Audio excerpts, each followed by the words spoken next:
네, 저는 오늘 그 토론을 맡은 MBN의 윤범기 기자입니다. 반갑습니다. 정말 건방지게 PPT를 준비한 셈이 됐는데 저는 글로 쓰는 것보다 이게 더 편해가지고 죄송합니다. 최대한 빨리 끝내겠습니다. 제가 오로지 팬심으로 이 발표를 토론을 맡았다는 점 양해 부탁드립니다. 다음. 저는 이제 유튜브에 보시면 제가 이 죽산 조봉암 선생에서 강의한 영상들이 있어요. 그래서 민주공화국 대한민국의 기원을 알아볼까 라는 수업에서 조봉암 선생에 관한 얘기를 3강에서 다뤘고, 박태균의 조봉암 연구 읽어볼까 라는 수업을 또 온라인으로 진행했습니다. 다음 이라고 눌러주세요. 왜 죽산 조봉암인가? 다음 정신 똑바로 차리고 눌러주세요. 일단은 독립운동가로서도 굉장히 엄청난 족적을 남겼고, 다음 공산주의자의 측면도 있죠. 실제로 세계의 공산당이 발전, 조선공산당, 소련공산당, 중국공산당, 뭐 온갖 공산당 다 가입했었죠. 다음. 그다음 재헌 국회의원으로서 우리나라의 재헌 헌법을 만드는데 굉장히 중요한 역할을 하셨고, 다음. 토지개혁을 설계했다는, 최대 농림부 장관으로서 토지개혁을 설계하고 또 초대 국회의원으로서 토지개혁이 통과되는 데 결정적인 역할을 하셨죠. 다음. 그다음에 또 평화통일을 그 냉전 시대 초입에 6.25가 끝나지 얼마 되지도 않아서 바로 평화통일을 대선 공약으로 제시하는 과감한 행보를 보였다는 측면도 있고, 다음. 그래서 또 이승만의 라이벌로서 재선에 출마해 2번이나 이승만과 맞상대를 했고, 다음. 그래서 결국 정치 탄압의 희생자로 돌아가신, 이제 이런 다양한 측면이 있기 때문에 조봉암을 굉장히 여러 가지 측면에서 우리가 조명해 볼 수가 있어요. 그런데 고준용 박사 수료생님, 우리 박사 후보생님의 그 발표는 여기에 더해서 우리가 기존에 잘 주목하지 못했던 새로운 측면을 보고 있다. 저는 그게 민주주의자로서 조봉암을 조명한 부분이라고 생각해요. 다음. 참 우리가 조봉암에 대해서 관심을 가지게 된 건 냉전 시대에는 조봉암은 공산주의자로 사용당했기 때문에 굉장히 오랫동안 묻혀 있었어요. 그러다가 90년대 이제 민주화가 일어나면서 문민정부 발음을 타고 이제 조봉암에 대한 관심이 다시 살아나기 시작하는데, 당연히 처음에는 진보 쪽에서 먼저 조봉암을 재발견하기 시작합니다. 지금은 굉장히 유명한 박태균 교수가 뭐 유튜브에도 유명하죠. 근데 이분이 이제 95년에 아주 젊은 연구자, 지금 뭐 고준용 선생님 정도의 젊은 연구자 시절에 이 조봉암 연구라는 책을 내게 되고, 이 책에서는 사실은 진보 진영의 독자적 정치 세력화, 진보당이라고 하는 거에 관심을 가지고 사실은 상당 부분 비중 있게 서술을 합니다. 왜냐면 그 당시에는 민주노동당이 민주노총을 만들고 나중에 이제 뭐 독자적 유세력화를 하는 상황이었기 때문에 그쪽에 관심을 가졌고, 다음. 최근에는 보수 쪽에도 조봉암에 대해 상당히 관심을 가지게 되죠.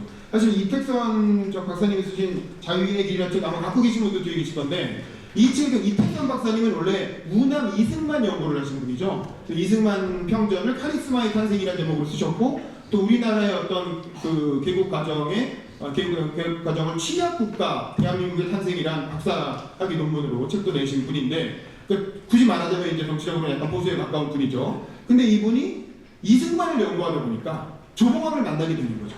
그리고 또 여기 계신 우리 주대환 대표님도 사실은 조봉암 선생이 농지개혁 과정에서 얼마나 중요한 역할을 했는가, 그리고 그 농지개혁이 있었기 때문에 박정희 상업화가 성공할 수 있었다라는 거를 이제 여러 가지 책과 뭐 강의를 통해 많이 밝혀주셨고, 다음. 그걸 이제 한동훈 전 대표가 받아 안아서 제주도에서 대한상의에서 특강을 할 때 그 내용을 언급했죠. 그래서 우리나라의 농지개혁의 순간이 대한민국의 결정적 순간이었다고 소개를 하면서 그 농지개혁에 기여한 인물로서 죽산 조봉암 선생을 언급을 합니다. 이러면서 진보와 보수가 다 함께 죽산에 대해서 조명하고 있는 시대가 이제 최근의 모습이다라고 할 수 있을 것 같고요. 다음. 그런데 사실 우리나라 진보 진영은 이전에는 죽산이 잘 보이지 않았어요. 왜냐하면 너무 지나치게 무력투쟁, 무력으로 독립운동한 사람들을 찾았어요. 다음. 일단 영화 암살이나 밀정 같은 영화 흥행이 있었고, 다음. 약산 김홍봉, 또 홍범도 장군, 이런 분들이 특히 지난 문재인 정부에서 상당히 주목을 받았고, 또 이제 우리나라 그 민정운동가들이 관심을 가졌고, 다음. 근데 저는 이거는 문재인 정부에서 활발한 대표가 있었는데, 다음. 근데 이거는 저는 사실 북한 김일성에 대한 컴플렉스라고 생각해요. 우리나라 진보 진영이 가지고 있는 북한의 김일성은 그래도 만주에서 독립운동하고 힘으로 일본과 일제와 싸우고, 그래서 북한을 북한의 독립운동가들의 국가를 세웠는데, 우리는 여전히 친일파가 득세하고 친일파가 집권해서 우리나라의 역사는 뭔가 이렇게 북한에 비하면 정통성이 부족한 역사가 아니냐라고 생각하는 경향이 그동안 진보 진영에 있었다는 거죠. 다음. 그래서 80년대, 90년대 이른바 NL 계열, 이렇게 NL 계열의 학생운동이 그런 역사관을 많이 가지고 있었고 내심 김일성 같은 존재를 한국에서 찾으려고 했던 거죠. 그런 인물들을 찾다 보니까 김원봉이나 홍범도 같은 인물에게 더 주목하게 되었던 게 아닌가라는 거죠. 다음. 그래서 이제 북한 계열이 아닌 비북한 계열의 어떤 의혈 독립운동, 무력 독립운동을 하는 사람들을 찾다 보니까 이런 분들한테 집착을 했는데 다음. 사실은 독립운동을 하는 과정에서도 민주주의자가 있었거든요. 민주주의를 독립운동 과정에서도 실천해보려고 노력한 분들이 있었는데 그런 분들에 대한 조명이나 발견은 상대적으로 소홀하지 않았다라는 생각이 들었습니다. 다음. 그럼 민주주의자 조봉암의 명언은 어떤 것인가? 우리 고 박사님께서 잘 밝혀주셨지만 다음. 제가 다음이라고 한 번 들었어요. 해방 이후에 일관된 대화와 타협 노선을 추진했다는 거죠. 해방 직후에 사실은 박헌영과의 투쟁 과정도 그랬고 다음. 박헌영과 공개적으로 노선 투쟁을 하잖아요. 사실 이거 우연히 물론 편지가 유출되면서 우연히 언론에 공개되면서 존경하는 박헌영 동지에게라고 하는 그 글이 노출이 되면서 그렇게 됐지만 박헌영 비판의 핵심은 뭐냐면 너 당을 왜 이렇게 독재적으로 운영하냐, 당을 왜 이렇게 비민주적으로 운영하냐 이걸 비판한 거거든요. 그래서 이제 그런 물론 본인에 대한 해명도 있었고 다음. 그리고 나서 해방 이후에도 좌우합작 노선에 참여를 하게 돼. 물론 이제 몽양 여운형 선생이 이끄는 좌우합작 노선과 다른 계열이죠. 왜냐면 거기에 껴주지 않았죠. 그 국사 선생은 여러 가지 정책 이슈가 있어서 껴주지 않았기 때문에 별도로 인천 지역을 중심으로 별도의 좌우합작 노선을 추진했었고 다음.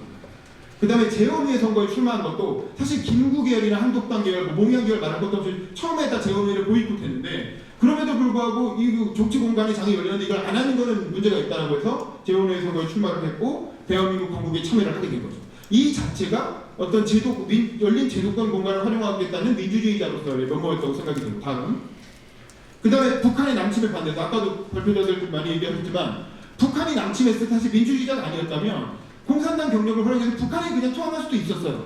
그리고 이승만도 북한 갈 줄 알았는데 나갔네 뭐 이랬다는 거 아닙니까? 근데도 불구하고 책임감을 가지고 국회 주요 문서를 챙겨서 그 수도로 내려갔고 이승만을 따라와서 대전으로 왔다가 부산까지 따라갔죠. 그리고 부산에서 임시수도에서 전시국회를 이끌게 된 것입니다. 다음.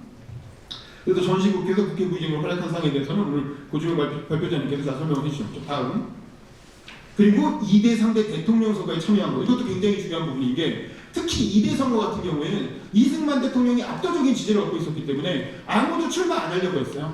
그래서 그 당시 이시영 전 대통령마저도 나이도 많기도 하고 출마 안 하려고 하고 있는데 죽산 선생이 그러면 세상에 처음으로 직선제 대통령을 뽑게 되는데 대항마가 없다는 게 말이 되냐, 우리 국민들한테 적어도 선택지를 줘야 되지 않느냐라고 하면서 이승만 대통령과 정적관계가 될 거라는 걸 감수하면서까지 사실 2대 대통령 선거에 출마했고 죽산이 출마하니까 이시영 선생도 출마한 겁니다. 이거 죽산은 다 가면 안 되잖아 해가지고 미국 당이 출마를 시킨 거죠. 3대 선거는 사실 목숨을 걸고 출마한 거죠. 사실 그것 때문에 돌아가신 거잖아요. 3대 선거에 또 출마하니까 이승만 더 이상 살려줘서 안 되겠다라고 해서 돌아가시게 되는데 자기 목숨을 걸고라도 국민에게 실질적인 대안, 실질적인 선택지를 제공해야 되겠다고 생각하는 것 자체가 민주주의에서 굉장히 중요한 역할이었다고 생각합니다. 다음. 그리고 그 이후에 또 진보당에서 평화통일로서는 이거는 북한과의 대화 통일을 추진한 거니까 이것도 민주주의자로서의 행보라고 할 수 있죠. 다음. 그래서 그리고 1, 2대 국회에서 주된 어떤 사회자로서 기능하죠. 이것도 사실 발전문이 잘 나오는데 다음. 당시 국회는 아직 정당이나 상임위가 발달하지 않은 본회의 중심제라는 거죠. 이게 영국이 본회의 중심제거든요. 우리나라는 미국은 상임위 중심제라 우리는 상임위에서의 활동을 국회의원의 활동으로 보는데 본회의는 200명, 300명, 그 당시에 200명, 지금은 300명 그 정도 인원을 놓고 사회를 본다는 게 보통 일이 아니잖아요. 지금도 이 정도 인원이 같이 토론을 한다고 생각해보세요. 사회자가 이거 제대로 감당할 수 있겠어요? 근데 이제 그걸 해낸 게 죽산이었다. 다음. 그래서 200명의 의원이 함께 토론하는 본회의 중이었고 다음. 사회자 합리적 진행이 없으면 순식간에 난장판이 되는 거죠. 본회의라는 거. 근데 그거를 모든 사람들이 어느 납득할 만하게 회의를 진행했다는 거죠. 다음.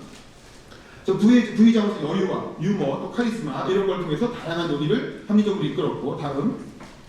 미국의 대통령도 프레지던트라는 게 원뜻은 사회자잖아요. 사회 보는 사람이라는 뜻이 프레지던트거든요. 그래서 사실은 다음. 민주주의라는 건 좋은 사회자가 없이는 작동이 안 되는 제도예요. 다음. 그래서 사실은 민주주의자로서의 면모를 보여주는 게 다른 지도자들과의 관계인데 해군과 죽산은 국회 의장으로서도 활동을 했지만 3대 대선을 치를 때 해군과 죽산이 서로 협상을 주고받는 과정을 보면 아주 민주주의자다운 협상을 합니다. 결국엔 아마 해공이 갑자기 돌아가시고 비 내리는 호남선 돌아가시지 않았으면 아마 해공으로 단일화가 되고 죽사는 거기서 정치적인 적절한 어떤 보상을 받는 방식으로 단일화를 성공시켜서 그때 정권 교체를 했을 거예요. 근데 이제 그때 돌아가기 때문에 못했고 다음. 그다음에 인천도 지금 뭐 친일파를 올리고 있지만 사실은 굉장히 민주적인 감수성이 강한 분이었고 다음. 인천이 민주당을 창당. 지금 더불어민주당의 전신이 민주당이잖아요. 인천은 김성수가 만든 거예요. 근데 이때 만들 때 가장 큰 이슈가 됐던 게 죽사를 참여시킬 거냐 말 거냐. 이때 처음으로 개파가 생겨나는 겁니다. 다음. 근데 이 당시에 인천 김성수는 민주 대동파의 중심으로서 죽사를 참여시켜야 된다. 라고 하는 입장입니다. 우리가 죽산도 참여 안 시키고 어떻게 이승만을 견제하겠느냐. 다음. 그랬는데 돌아가시면 너무 그 품을 맞으셔가지고 일찍 돌아가시는 바람에 사실 55년에 민주당 창당하자마자 돌아가시거든요. 그래서 사실은 인천이 제대로 역할을 못 하시는 거죠. 다음. 근데 이 죽산의 경쟁자였다. 연배상으로 경쟁자였던 조병옥이라든가 장면이라든가 남산 김준현 이런 사람들이 이 사람 다 심판구판 나중에 갈라지지만 이때는 다 한마음 한뜻으로 절대 조봉하면 안 된다. 조봉함이 들어오면 해군다음에 조봉함이 대통령 될 것 같으니까 자기 경쟁자를 막은 거죠. 다음. 그래서 결국 만약에 인천이 더 사라졌으면 죽산도 사실 진보당을 만들고 민주당에 합류해서 민주당 내 진보파로 활동을 하면서 무난하게 대통령까지 가지 않으셨을까 하는 생각이 듭니다. 다음. 그리고 청년 김대중하고도 조금 연관이 있는데 이거 재미로 소개드리거든요. 다음.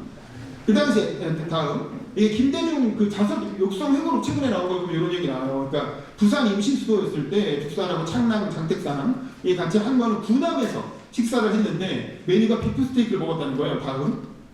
그런데 이제 종업원이 서빙을 하다가 부산은 손가락이 없잖아요. 그 심리주 혐오소에서 그 손가락 동상 때문에 그 손을 보다가 접시를 같이 가져가가지고 고기를 썰어서 손으로 썰기 어려워서 썰어서 갖다 줬다는 거예요. 다음.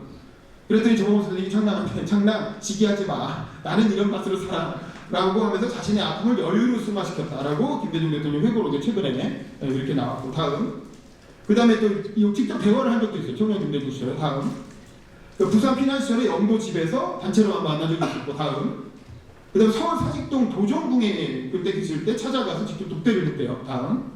그런데 이제 선생님은 공산주의의 문제점을 알릴 적임자 아닙니까? 그냥 공산주의로부터 이탈했으니까. 다음. 그래서 ML단 출신 남산 김준현도 있지만 너무 극우화돼가지고 이 사람이 얘기하는 건 오히려 역효과가 난다. 그러니까 죽산 선생이 공산주의를 좀 비판해달라. 이렇게 얘기했다는 거예요. 다음. 그랬더니 공정하고 차분하게 공산주의의 문제점을 지적해 주십시오. 라고 이제 김대중이 이제 요청을 하거든요. 다음. 그랬더니 죽산이 김동지 말이 맞는데 그러면 나를 지지하는 사람들이 이탈할 수도 있어. 라고 하면서 이제 자제를 시켰다는 거고. 다음. 그때 이제 DJ가 좀 실망했다는 거죠. 이거 지지를 좀 잃더라도 할 말은 해야 되는 거 아닌가? 라고 생각을 하셨다는 건데. 다음. 그래서 죽산을 어떻게 평가하느냐. 다음. 사형 소식을 듣고 매우 안타까웠다. 그거는 다음. 사형 당시 그때 공산주의적 사상을 갖고 활동한 건 절대 아니었다. 다음. 그리고 조봉원 선생은 인간적으로 나도 매력이 있고 좋은 분이었다. 만나보면 안다. 다음. 그래서 공산주의의 좀 단호한 모습을 보여주셨으면 좋았을 텐데 그러지 못한 것이 아쉽습니다. 라고 외국에서 최근에도 언급을 하신 바가 있습니다. 다음. 그리고 만화 요즘 재편이 됐더라고요. 허영만 화백의 유명한 오한강이라는 60년대 많이 붙였던 만화가 있습니다. 거기에도 죽산 조봉원 선생이 굉장히 중요한 인물로 등장해요. 조연이지만 주인공 이강토에게 굉장히 큰 영향을 미치는 인물인데 이것도 한번 기회 되시고 찾아보시면 좋을 것 같습니다. 다음. 그 다음에 최근 대선에서 또 이재명 대통령이 그 대법원의 파기환송 때 죽산 선생님 언급하면서 이거는 일종의 그 사법 살인이었다라고 하면서 이렇게 사법부가 정치에 개입해서는 안 된다는 걸 죽산 선생님을 언급하면서 얘기를 하셨죠. 다음. 그 다음에 이제 우리가 윤석열 대통령의 개혁을 보면서 결국 야당과 대화하기 싫어서 개혁했다는 거 아닙니까? 개혁의 공식적인 명분이 야당과 대화하기 싫어서 그냥 척결하기 위해서 개혁을 했다는 거니까 이게 말은 자유민주주의를 내세웠지만 전혀 자유민주주의이지 않았던 대통령이 개혁을 했던 거고 이런 걸 보면 북한하고도 대화하려고 했던 죽산의 어떤 가치가 얼마나 소중한가를 알 수 있는 다음 마지막입니다. 그래서 우리가 다시 민주주의에 주목해야 되지 않느냐. 다음. 자유민주주의에 대해서 진보가 굉장한 거부감을 갖고 있어요. 자유민주주의란 말에 대해서. 다음. 근데 사실 민주주의라는 건 자유주의가 없으면 살 수가 없는 거예요. 자유주의, 공화주의 이런 가치를 통해서 다수의 행포를 견제할 수 있어야 사실은 민주주의가 다수의 행포를 전락하는 걸 막을 수 있고 또 다음. 사실 개인의 기본권을 보호하자는 게 자유주의고 대화와 타협, 견제와 균형, 법의 지배 이런 것들로 민주주의를 보완하자는 게 공화주의잖아요. 그래서 이런 가치가 자연스럽게 어우러진 게 바로 자유민주주의라고 할 수 있는데 우리는 너무 그거에 대해서 좀 약간 경원시했던 게 아닌가 싶고 다음. 그래서 과격한 혁명가가 아니라 온건한 민주주의자로서 대화와 타협을 추구한 민주주의자로서의 조봉암의 면모를 적극적으로 발굴해야 되고, 오늘 했던 고중영 박사님의 발표는 그런 내용이 아니었나라고 하는 게 제 토론의 요지입니다. 감사합니다.